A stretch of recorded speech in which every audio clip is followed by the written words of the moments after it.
ನಮಸ್ಕಾರ, ಸಿಂಚನಾ ಕಿಚನ್ಗೆ ಸ್ವಾಗತ. ಇವತ್ತು ಸ್ವಲ್ಪ ಡಿಫ್ರೆಂಟಾಗಿ ಮಸಾಲ ನುಗ್ಗೆಕಾಯಿ ಫ್ರೈ ಹೇಗೆ ಮಾಡುವುದು ಅಂತ ನೋಡೋಣ. ನೋಡಿ, ನಾನಿಲ್ಲಿ ನುಗ್ಗೆಕಾಯಿಯನ್ನು ಕಟ್ ಮಾಡಿ ಮೇಲ್ಗಡೆ ಇರೋ ಸಿಪ್ಪೆ ಎಲ್ಲವೂ ಬಿಚ್ಚಿ ಇಟ್ಟಿದ್ದೇನೆ. ಇದಕ್ಕೆ ಒಂದು ಸ್ವಲ್ಪ ನೀರನ್ನು ಹಾಕಿ, ನೋಡಿ ನುಗ್ಗೆಕಾಯಿ ಎಲ್ಲವೂ ಮುಳುಗುವಷ್ಟು ನೀರನ್ನು ಹಾಕಿ ಈಗ ಇದನ್ನು ಒಂದು ಕುದಿಯನ್ನು ನಾವು ಕುದಿಸ್ಬೇಕು. ತುಂಬ ಜಾಸ್ತಿ ಏನು ಬೇಡ, ಸ್ವಲ್ಪ ಕುದಿಸಿದರೆ ಸಾಕು. ನೋಡಿ, ಇಷ್ಟು ಕುದ್ರೆ ಸಾಕಾಗತ್ತೆ. ತುಂಬ ಮೆತ್ತಗೆ ಮಾಡಲು ಹೋಗಬೇಡಿ, ಅಷ್ಟೊಂದು ಟೇಸ್ಟ್ ಆಗೋದಿಲ್ಲ. ಸ್ವಲ್ಪನೇ ಕುದ್ರೆ ಸಾಕು.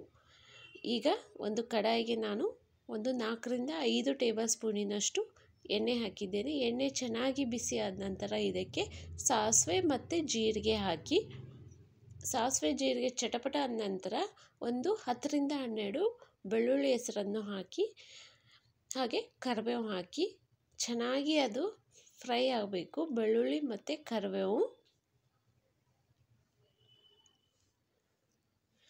ಈಗ ಇದಕ್ಕೆ ಒಂದು ಸ್ವಲ್ಪ ಸಣ್ಣಗೆ ಕಟ್ ಮಾಡಿ ಕೊತ್ತಂಬರಿ ಸೊಪ್ಪನ್ನು ಕೂಡ ಹಾಕಿ, ಈಗ ಕೆಂಪು ಖಾರದ ಪುಡಿ,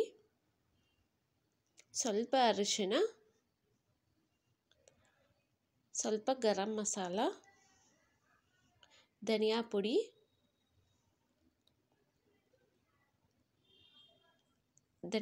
ನಾನು 2 ಟೇಬಲ್ ಸ್ಪೂನಿನಷ್ಟು ಹಾಕಿರುವುದು. ಹಾಗೆ ರುಚಿಗೆ ತಕ್ಕಷ್ಟು ಉಪ್ಪು, ಶೇಂಗಾ ಪುಡಿ ಇಷ್ಟನ್ನು ಹಾಕಿ ಚೆನ್ನಾಗಿ ಮಿಕ್ಸ್ ಮಾಡ್ಕೋಬೇಕು ನಾವು.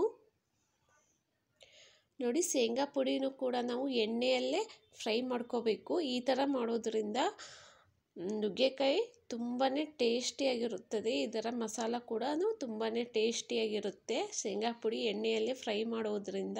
ಈಗ ಇದಕ್ಕೆ ನಾವು ಕುದಿಸಿರುವ ನುಗ್ಗೆಕಾಯಿಯನ್ನು ಹಾಕಿ, ನುಗ್ಗೆಕಾಯಿ ನೀರನ್ನು ಕೂಡ ನಾವು ಇದಕ್ಕೆ ಹಾಕಬೇಕು. ಯಾಕೆಂದರೆ ನಾವು ಈಗ ಮಸಾಲ ಜೊತೆಗೆ ಒಂದು ಸ್ವಲ್ಪ ನುಗ್ಗೆಕಾಯಿಯನ್ನು ಕುದಿಸ್ಕೋಬೇಕಾಗತ್ತೆ. ಮಸಾಲ ಎಲ್ಲವೂ ನುಗ್ಗೆಕಾಯಿ ಒಳಗಡೆ ಹೋಗಬೇಕಲ್ಲ, ಹಾಗಾಗಿ ನಾವು ಈ ಮಸಾಲ ಜೊತೆಗೆ ಅದೇ ನುಗ್ಗೆಕಾಯಿ ನೀರಲ್ಲಿ ಚೆನ್ನಾಗಿ ಕುದಿಸ್ಬೇಕು. ಮೇಲ್ಗಡೆ ಸ್ವಲ್ಪ ಕೊತ್ತಂಬರಿ ಸೊಪ್ಪನ್ನು ಹಾಕಿ ಮೇಲ್ಗಡೆ ಒಂದು ಪ್ಲೇಟನ್ನು ಮುಚ್ಚಿ ಸಣ್ಣ ಉರಿಯಲ್ಲೇ ನಾವು ಇದನ್ನು ಕುದಿಸ್ಬೇಕು.